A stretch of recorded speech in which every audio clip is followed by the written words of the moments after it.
Hello students, JPIC digital study channel पर आपका स्वागत है। विद्यार्थियों, मैं आशा करता हूं कि आप घर पर होंगे, पढ़ाई कर रहे होंगे और स्वस्थ होंगे। विद्यार्थियों, जैसा कि आप जानते हैं कि हम लोग साइंस के 5th चैप्टर में जीवन की मौलिक इकाई के बारे में हम लोग पढ़ रहे हैं, जिसमें जो है हमने पढ़ा था कोशिका के बारे में पढ़ा था कि जो है जो प्रत्येक जीवों का जो सूक्ष्मतम इकाई है, जिससे जो है प्रत्येक लिविंग थिंग्स जो है क्या करती हैं, बनती हैं, वो क्या कहलाती है, हमारी कोशिका कहलाती है। कोशिकाओं के बारे में हमने पढ़ा था कि जीव जो होते हैं वो जो है दो प्रकार के पाए जाते हैं, एक कोशिकीय जीव और दूसरा जो है बहुकोशिकीय जीव। फिर उसके बाद जो कोशिकाएं होती हैं वो जो है पादप कोशिका और जंतु कोशिका होती हैं। तो पादप कोशिकाओं के बारे में हमने पढ़ा था। आज के इस क्लास में हम सबसे पहले देखते हैं कि कुछ जंतु कोशिकाओं के बारे में, कि जंतु कोशिकाएं कौन कौन सी होती हैं। जंतु कोशिकाएं,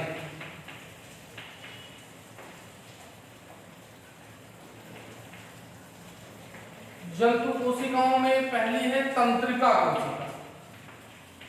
तंत्रिका कोशिका जिसे नर्व सेल कहते हैं, नर्व सेल कहा जाता है। दूसरी है हमारी ब्लड सेल्स। क्या होती है? ब्लड सेल्स, मतलब कह सकते हैं रुधिर कोशिका। रुधिर कोशिका ये क्या है? हमारी ब्लड सेल्स। Blood cells. तीसरी हमारी है वसा कोशिका। वसा कोशिका, वसा कोशिका को हम क्या कहते हैं? इंग्लिश में फैट सेल्स कहते हैं, फैट। और अस्थि कोशिका, अस्थि कोशिका जिसे बोन सेल कहा जाता है, बोन सेल। फिर चिकनी पेशी कोशिका, चिकनी पेशी कोशिका, इसे मस्कुलर सेल कहा जाता है, मस्कुलर सेल कहा जाता है। 6 है हमारी जनन कोशिका। जनन कोशिका, जनन कोशिका जिसे हम रिप्रोडक्टिव सेल कहते हैं। रिप्रोडक्टिव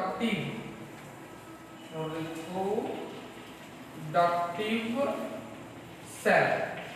ये कुछ कोशिकाएं हैं जो कि जो है हमारे सजीव में जो है पाई जाती हैं, जिनमें जो है जो जनन कोशिका होती है इसमें 2 भाग होता है। पहला होता है शुक्राणु, शुक्राणु जिसे हम स्पर्म कहते हैं, स्पर्म कहते हैं। और दूसरा होता है अंडाणु, अंडाणु जिसे ओवम कहा जाता है, ओवम कहा जाता है। तो रिप्रोडक्टिव कोशिका में जो है 2 प्रकार की कोशिकाएं पाई जाती हैं। पहला है शुक्राणु और दूसरा है अंडाणु। ये मानव कोशिका जो है, मानव शरीर में ये विभिन्न प्रकार की कोशिकाएं का जो वर्ग होता है वो अलग अलग होता है। नेक्स्ट हम देखते हैं जो कोशिका का संरचनात्मक संगठन। कोशिका का संरचनात्मक संगठन। कोशिका मुख्य रूप से 3 प्रकार के जो है घटकों से मिलकर बनी होती है। जैसे ये हमारी कोशिका है, तो ये जो है 3 प्रकार के घटक मिलकर के कोशिका का निर्माण करते हैं, जिसमें हमारा पहला है प्लाज्मा झिल्ली। प्लाज्मा झिल्ली अथवा कोशिका, कोशिका झिल्ली। ये जो सेल का बाहरी आवरण होता है, हमने कल आपको बताया था कि चाहे पादप कोशिका होगी चाहे जंतु कोशिका होगी, इसमें जो है जो बाहरी भाग होगा, तो कोशिकाएं जब सूक्ष्मदर्शी से देखी गई या जो है रॉबर्ट हुक ने जब कोशिकाओं को जो है सूक्ष्मदर्शी से देखा तो कुछ जो है इस प्रकार की आपको संरचनाएं मिली थी। जैसे मधुमक्खी का छत्ता होता है उस प्रकार से कुछ संरचनाएं मिली थी, जिसे हमने क्या कहा था, कोशिका कहा था। तो प्रत्येक कोशिका, बहुत सारी कोशिकाएं मिलकर के जो है किसी भी जीव का निर्माण करती हैं, जो लिविंग ऑर्गेनिज्म होता है उसका निर्माण करती हैं। तो जो है कोशिका होती है, इसका जो यह बाहरी आवरण होता है, यह क्या कहलाता है, प्लाज्मा झिल्ली कहलाता है। और दूसरा हमारा है केंद्रक, केंद्रक न्यूक्लियस। न्यूक्लियस यह जो है यह बीच का जो यह भाग होता है, केंद्रक में जो बीच का भाग है वह क्या कहलाता है, केंद्रक कहलाता है। और तीसरा जो है वह कोशिका द्रव्य, कोशिका द्रव्य, कोशिका द्रव्य। कोशिका द्रव्य जो है न्यूक्लियस और प्लाज्मा झिल्ली के बीच में जो यह खाली पार्ट बचा हुआ है, यहाँ पर जो है कोशिका द्रव्य भरा होता है। अब कोशिका द्रव्य में क्या क्या होता है इसके बारे में हम आगे पढ़ेंगे। ये जानते हैं कि बीच में जो है जो ये खाली स्थान है न्यूक्लियस के बाद और प्लाज्मा झिल्ली के बीच में, यह क्या कहलाता है हमारा, यहाँ पर जो है कोशिका द्रव्य भरा होता है। तो ये मूल संगठक घटक है जो कि जो है कोशिका द्रव्य का निर्माण करते हैं। अब एक एक करके देखेंगे कि कोशिका झिल्ली क्या होता है, केंद्रक क्या होता है और कोशिका द्रव्य क्या होता है।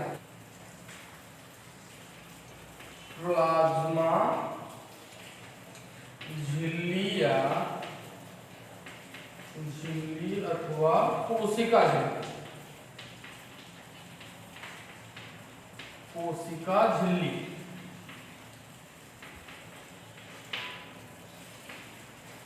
प्लाज्मा झिल्ली या कोशिका झिल्ली। कोशिका झिल्ली जो होती है, कोशिका झिल्ली, कोशिका झिल्ली, झिल्ली कोशिका का सबसे बाहरी आवरण होता है, सबसे बाहरी आवरण होता है।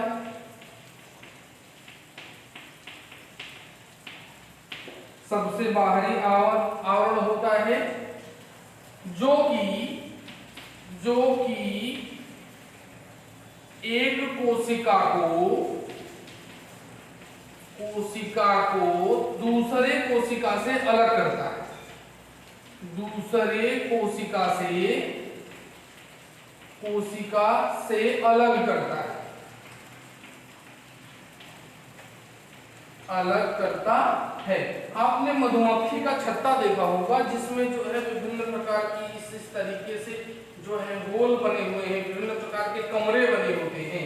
इन कमरों के बीच में जो दीवार होती है या इन दीवार जो है ये सेल्स हैं, इनके बीच में जो दीवार पाई जाती है, मान लीजिए ये दो प्रकार के सेल्स हैं और एक दूसरे से जुड़ करके कोई जो है ऑर्गेनिज्म बना रहे हैं, तो यहाँ पर जो है ये जो बीच का भाग है यही क्या कहलाता है, कोशिका झिल्ली कहलाता है। तो यह क्या करता है, दो कोशिकाओं के बीच को जो है, दो कोशिकाओं को एक दूसरे से अलग रखता है। कोशिका झिल्ली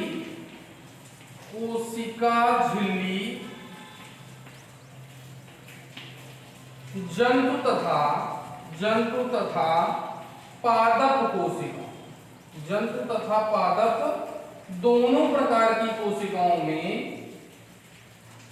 पादप दोनों प्रकार की कोशिकाओं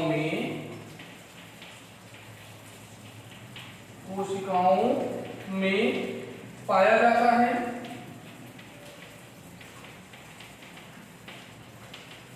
जो आपका कोशिका झिल्ली होता है, यह कोशिका का बाहरी आवरण होता है, यह जो है जंतु तथा पादप दोनों प्रकार की कोशिकाओं में पाया जाता है। कोशिका झिल्ली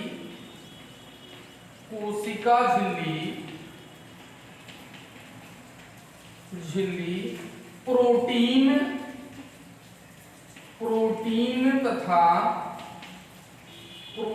तथा वसा से मिलकर बनी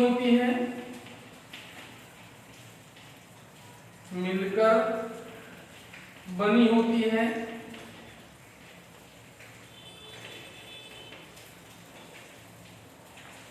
जो यह प्रोटीन और वसा होती है, जिससे यह जो है जो आपकी कोशिका होती है, ये कोशिका जो है जो कोशिका झिल्ली है जिससे मिलकर बनी होती है, यह जो है हमें अंतर्द्रव्य जालिका से जो है प्राप्त होता है।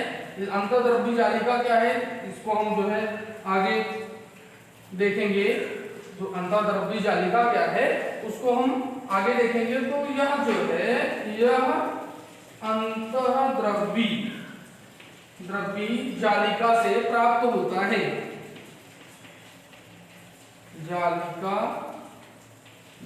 जालिका से प्राप्त होता है। जो हमारा प्रोटीन और वसा है जिससे मिलकर के जो है कोशिका झिल्ली का निर्माण होता है, वह जो है अंतःद्रव्य जालिका से प्राप्त होता है। कोशिका झिल्ली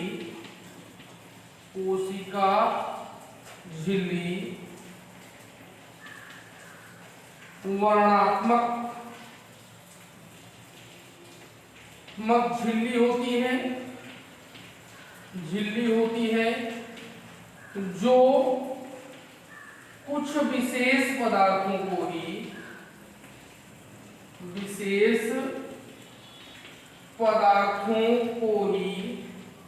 कोशिका के अंदर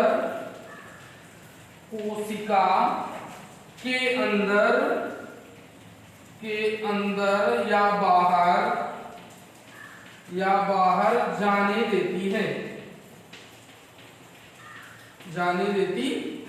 जो हमारी कोशिका झिल्ली होती है उसमें बहुत छोटे छोटे टीनी पोर्स पाए जाते हैं, जो कि जो है जो कुछ विशेष पदार्थों को ही जो है कोशिका के अंदर और कोशिका के बाहर जो है जाने देते हैं। कोशिका झिल्ली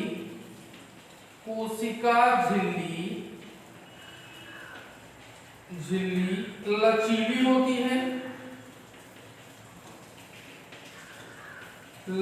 होती है, जिसके कारण एक कोशिकीय जीव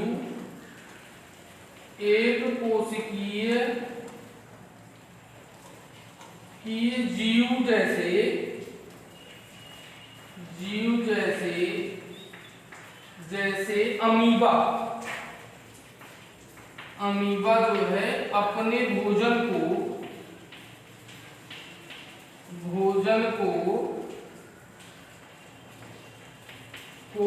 ग्रहण करता है और अपने आकार को चेंज करता है, अपने आकार को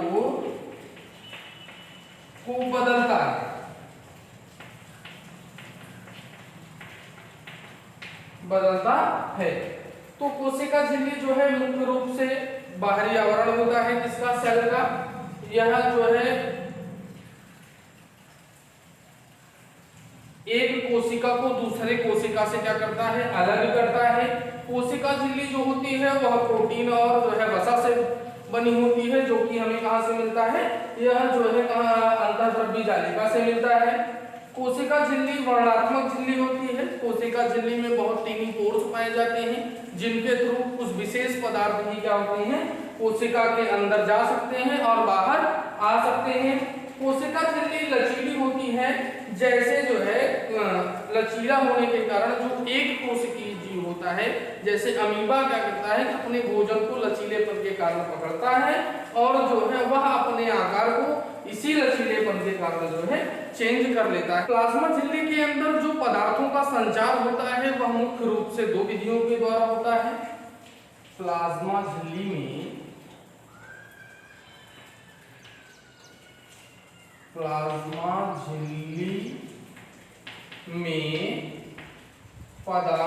का संचरण।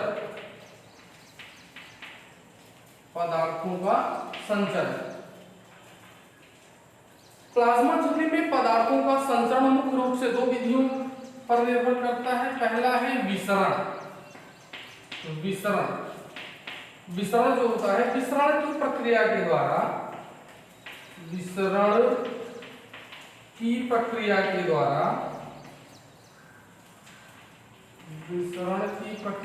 द्वारा जो गैसीय पदार्थ होता है, गैसीय पदार्थ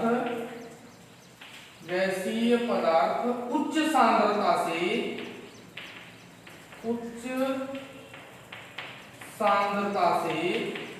निम्न सांद्रता की ओर गमन करता है। निम्न सांद्रता की ओर गमन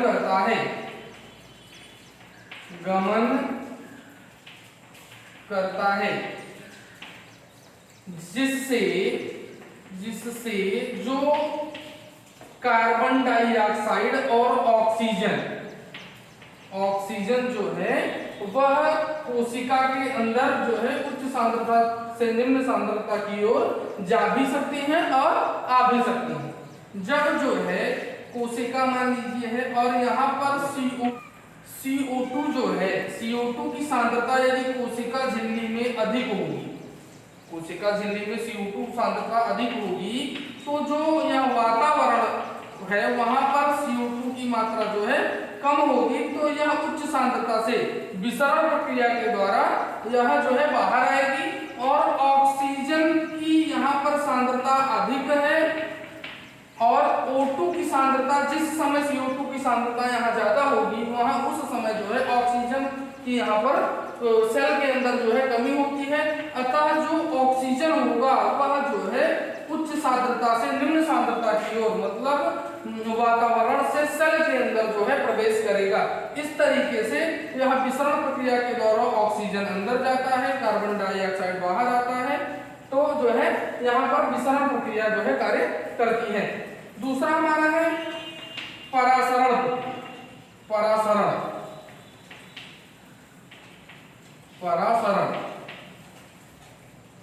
प्रक्रिया के द्वारा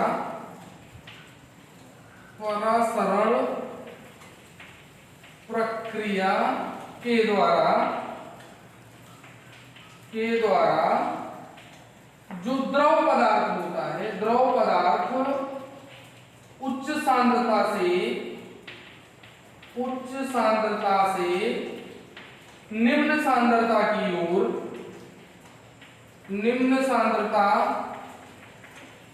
ओर गमन करता है।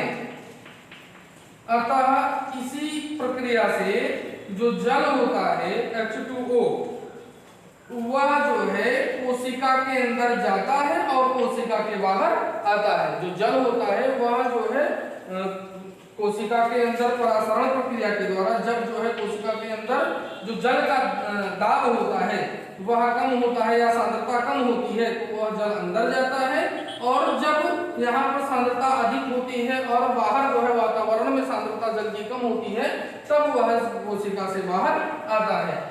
इसी जो है परासरण प्रक्रिया के द्वारा जब जो है किसी कोशिका को जो है उच्च सांद्रता वाले विलयन में जो है डाल दिया जाता है, तब जो जल होता है वह उच्च सांद्रता से निम्न सांद्रता की ओर, मतलब सेल में जो है प्रवेश कर जाता है, जिसके कारण जो यह कोशिका होती है यह क्या जाती है, फूल जाती है। क्या हो जाती है? कोशिका फूल जाती है। यदि समपरासारी विलयन है, मतलब कि जो विलयन है किसी पात्र में और इसकी सांद्रता और इस कोशिका की सांद्रता, कोशिका में उपस्थित जो है जल की सांद्रता जो है अगर बराबर है तो कोशिका में किसी प्रकार का कोई परिवर्तन नहीं होगा। और यदि जो जिस जल में कोशिका डुबाया गया है उसकी सांद्रता इस कोशिका में उपस्थित जल की सांद्रता से कम है, तब जो है कोशिका जल जो होता है वह कोशिका के बाहर आता है और जो यह कोशिका होती है इस प्रक्रिया में कोशिका सिकुड़ जाती है। विद्यार्थियों आज के क्लास में बस इतना ही, मिलते हैं नेक्स्ट क्लास में।